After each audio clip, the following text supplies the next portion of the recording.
Hi, this is Zibby Owens, and you're listening to the award-winning podcast, Moms Don't Have Time to Read Books.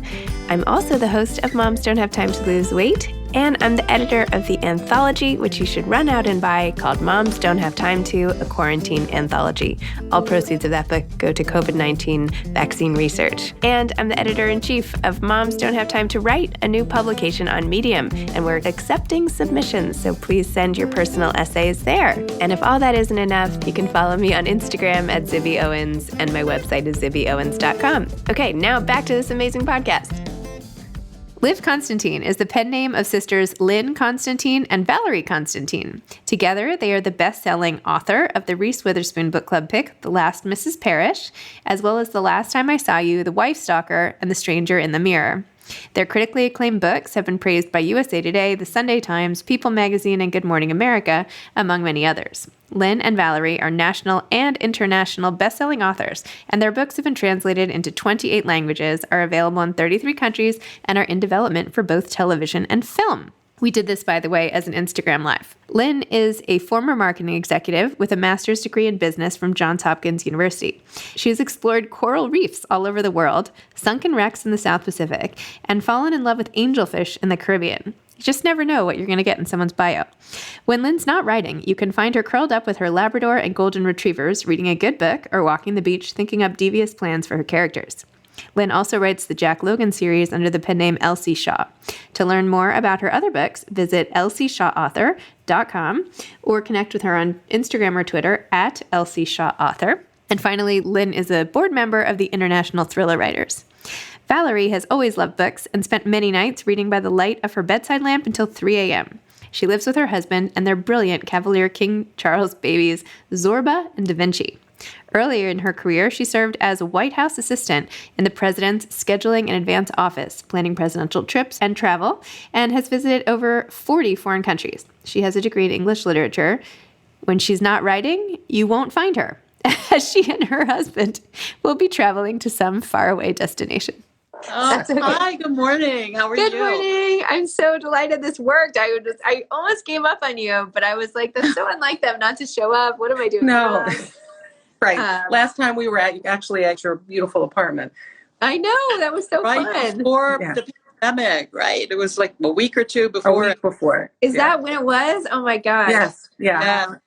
Yeah, I remember my husband drove us because we were afraid to be on the train. Remember? Oh, that's right. Oh my goodness. Wow. Well, I'm glad this all worked out and that we can chit chat about your new book, which I've been talking about for 15 minutes. All right. Wanted to know about it, but I read your bios in the beginning. For anyone just joining, we're talking about The Stranger in the Mirror by Liv Constantine. They're the co-authors of The Last Time I Saw You and The Wife Stalker as well, and now The Stranger in the Mirror. Okay, so I was kind of summarizing what this was about before, but if you want to take it over and maybe something that I didn't say or what people should know about this book, and also, how did you come up with the idea for this? Is this someone's worst nightmare? I feel like this would be my worst nightmare is forgetting about my family. Exactly. Yes. Yeah, we were together in Sharjah at a book festival a couple years ago. We had 10 days together. And, we don't normally get that kind of time because we're living in different cities.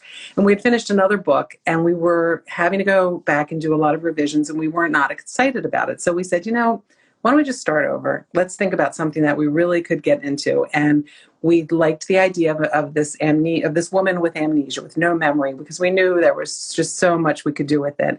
I'm really excited about the kind of research that would entail. And we're delving into the mind, into memory and perception. So that's kind of where the seed was born. We came home and we both got ordered our books and talked to doctors and watched videos. And then we began writing The Stranger in the Mirror. And it's a little different from what we've done before. I mean, it's still a psychological thriller, but clearly having a protagonist who doesn't know herself presented a bit of a challenge for us. And what we really focused on initially was her struggle and what that must be like when you're trying to figure out who you are.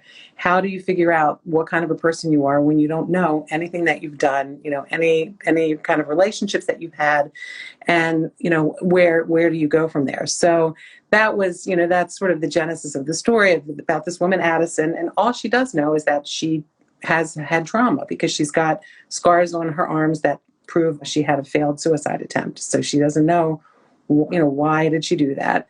And she's starting a new life with this wonderful young man and a family. But can she, is she really deserving to start a new life? Because she doesn't know whether she's done something bad or something bad has been done to her. So that's pretty much her struggle. And then I'll let Valerie talk about the other voice in the book, which is Julian. So here is Addison at the very beginning of the book, which is it's not her real name. It's a name that she has taken on because, as Lynn said, she doesn't know who she is. And she's engaged, ready to be married to this wonderful guy that she's in love with, but thinking, how can he really love me? I don't know who I am. How can he really know the real person? And just having lots of doubts about, do I have family out there? Is somebody looking for me? How did I get here? What happened? And then a few hundred miles away in Boston is Julian, and he is sitting with his little 7-year-old daughter talking about the day 2 years ago that his wife disappeared. And a little girl saying to her daddy, is Mommy ever coming home? And why? Mommy must not love us. Why would she have left us? And he's, after 2 years, almost ready to give up the idea of finding her. Is she dead? Is she just disappeared without a trace? And their paths converge. And that is the rest of the story.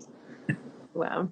I thought it was so heartbreaking how the daughter wanted to get an American Girl doll to have it look like her and her mom. Oh my gosh, like a little, just like you or whatever. Right. So sad. And that they have to sort of hold on to these memories of her, of the mom, of the rare pictures of, all of that stuff because they miss her so much. And it sounded like, the dad Julian did not want to give up. He wasn't prepared. He just had this sense inside him that she could not be dead, that she must be there somewhere. And I found myself wondering, come on, there must be a way. There must be a way he could have found her. Why didn't she more on Addison's behalf? Why didn't she post herself? And why didn't she go to the news or whatever? But of course, that's not what she wanted to do. She didn't even want to go to the hospital. So She was afraid. Yes. Yeah. As who am I? Am I going to find out that I'm something that I don't want to be, or I did something that I feel horrible about having done? So, yeah. Yikes. It was interesting. We read some blogs and some essays from people who really suffer from amnesia, and just to hear the agonizing things that they go through, not knowing, every day. People who have never really regained their memories. And what a struggle that is. You just don't realize, we feel like we can imagine what that would be like, but it is only that, just imagining it. But to really live it is just pretty difficult. It's an awful thing.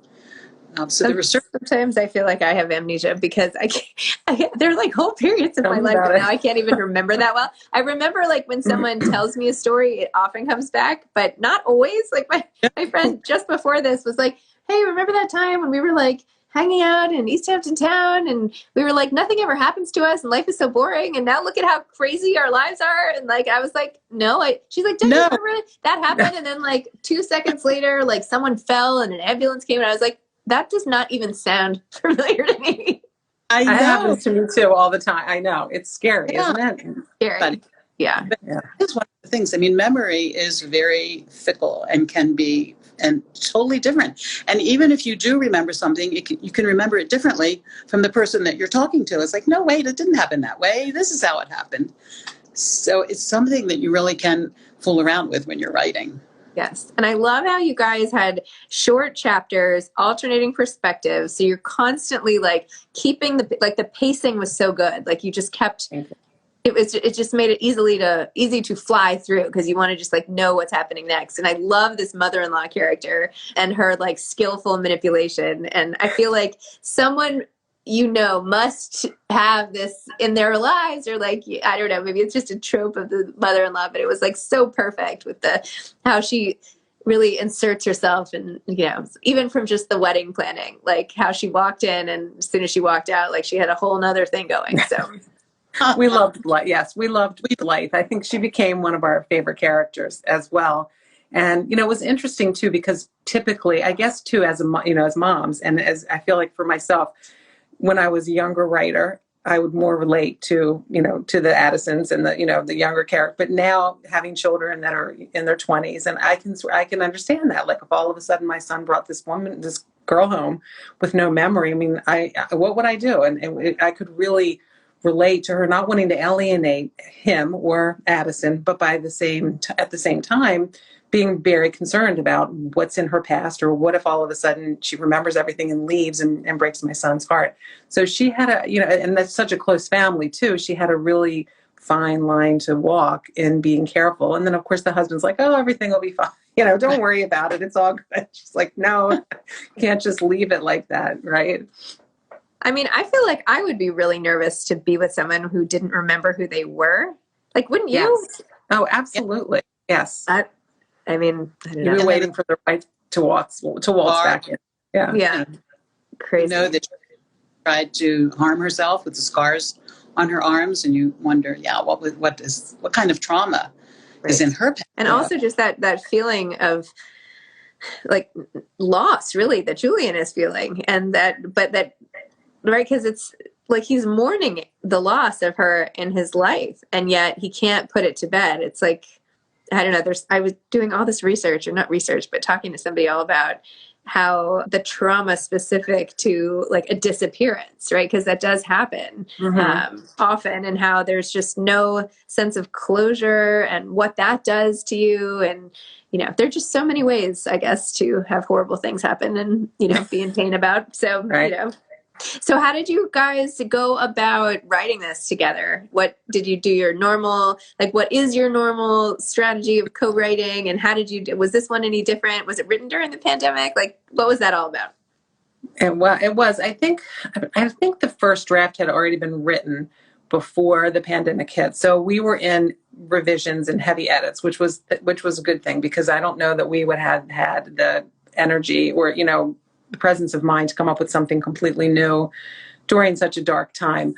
But we did write this, the way our writing process has evolved is that after we do all of our brainstorming and development, we write every day individual scenes, email them to each other, and then talk in the afternoon and give each other feedback. And we have now reached a point too where I'll write half of a chapter and send it to Valerie and say, okay, I don't know what else to do, finish this, and she'll do the same with me. So by the time we've gone through the book and gone through 2 or 3 rounds of editing, there could be one sentence really that I wrote half and Valerie wrote the other half. And we forget, we like to take credit for those lines that really stick out. We're like, yeah, I wrote that. But we don't really know who wrote what. Yeah. But It did help. Say that it did help, as Lynn said, that there was something already started when the pandemic became, something that we knew was going to be long term. And talking to a lot of other writers, there were some who said, I couldn't write. I can't write during this time. And there were even, and I felt like a lot of people were saying that they couldn't read. That it was really difficult to concentrate. It was just such a time of mourning, I think, and sadness and fear, that it affected lives in such, in just terrible, terrible ways. And yet, interestingly, on the book front, at least, sales were up. I just got some statistic yesterday, which of course now I'm going to forget, but sales were way up in terms of books, even though all the stores were closed, right? Like 67% of sales came from online for that whole year. And, so people were buying books. That's for sure. So what are you working on now? Well, we're in hopefully final revisions of book number 5, which is not a political thriller, but it takes place in Washington, D.C., in the political arena, and centers around a senator and his new wife, who have just both emerged from a terrible tragedy that has brought them together. So, of course, hopefully lots of intrigue and lots of backstabbing and some interesting, terrible characters, but some nice characters as well. And then we have an Audible original coming out in the next few months that we're finalizing, called Misconception, about a woman who is trying to prove that her ex-husband's new wife has a horrible secret that she's hiding. So that was fun. That was written during the pandemic as well. So what happened to your childhood here to make you guys so obsessed with all this terrible stuff? Where is this all coming from? Well, we're Greek, right? We're Greek. So, it probably goes back to and our grandmother and stories. And I guess, we spent a lot of time growing up around a small kitchen table late into the night with our grandmother, our mother, and our aunt. And they would just love to tell different stories. And there were, I mean, not that they were murder or dark, but I guess there was some of that. A lot of drama. There was always Greek, for sure. The country and what happened to our grandmother in Greece. And yeah, she told wonderful stories. What happened to your grandmother in Greece? Well, she was from a small island in Greece. And so one of the stories that we always loved hearing about was that she was in love with a man from a different island. And he was considered, the word in Greek is stranger, exani. He was a foreigner because he was from a different island, even though he was Greek. And it was such a different sort of life. And she was forbidden from marrying this man. And she did wind up marrying somebody from her island who she loved and adored. He was 40 when he died. Oh. And she was here in America, having come, right after World War I, with 4 young children, and she was a widow. And it was in 1930, in the midst of the Depression. Years later, I guess in the 60s, she went back to Greece for the first time, which is a whole nother thing about these parents who let their children go, knowing they would probably never see them again, never meet their grandchildren. There were forget a telephone call, cables or letters took months. It's just astounding what parents gave freedom to their children to just really disappear from their lives. But anyway, she went back to Greece in the late 60s, and she met the man again that she had been in love with. Of course, he was married, but the idea that here was this man who lived all those years and her husband died so young. Not that, as I said, she was in love with her husband, but it was sort of a tragic story, to what she had gone through and raising her children by herself in a foreign country. But anyway, lots of interesting stories from the old country. This reminds me I should not be complaining so much about raising my own 4 kids here. I know. Right? With anyway, it's just so many things. So many things. Wow. Okay. Well, anything else you want to tell us about The Stranger in the Mirror and how great it is and how people should go out and get it and, this fabulous paced thriller. And I was saying earlier before you got on, it might be an untraditional wedding gift for those who are engaged. But since there is some of that, you could always to get people their minds off the wedding. There are lots of summer weddings. Oh, that's true. Very true. Yeah. I would say I've had a few people, that'll tell me that, especially with psychological thrillers, they like to read the ending and then kind of go and figure out, deconstruct that way. And I will say that with this book, don't do that because you will be very confused. So this is, if you are, anybody out there is one of those people who goes to the last page, don't because you have no idea what's going on. When we were writing it, there were even times we were confused, and Valerie, one of us would do something. We'd be like, no, that was this that happened here. You can't, because of this, the timeline that changes in the book as well as the point of view. So it was, I don't know. It was a lot of fun. I think it's fast becoming, I'm not going to say my favorite, but one of my favorites of our books so far. And just, appreciate your having us on here. And again, I'm so sorry that you had to go and talk. It's okay. And Julie in the comments here is saying she can hardly put it down. And several other people were commenting that they were going to get it right then. So thank you. Hopefully this will, and I'll post this on the feed and people can watch me embarrass myself for 15 minutes. And then we can get to your... Oh my gosh, you got to put us in a penalty box or something. No, it happens all the time. I should just stop scheduling. Well, I shouldn't say anything on Instagram. No, anyway. it's I've got to. I'm such a as much as I'm good on social media, sometimes with technology, you know what I mean. And I can't. It's very stressful. But anyway, it was great to chat with both of you. You too, Zibby. Sorry we're not in person again this time, but hope to reconnect in person soon. And absolutely enjoy the launch of The Stranger in the Mirror. Thank you so much. Take care. All right, take care. Bye. Bye. Thanks for listening to this episode of Moms Don't Have Time to Read Books.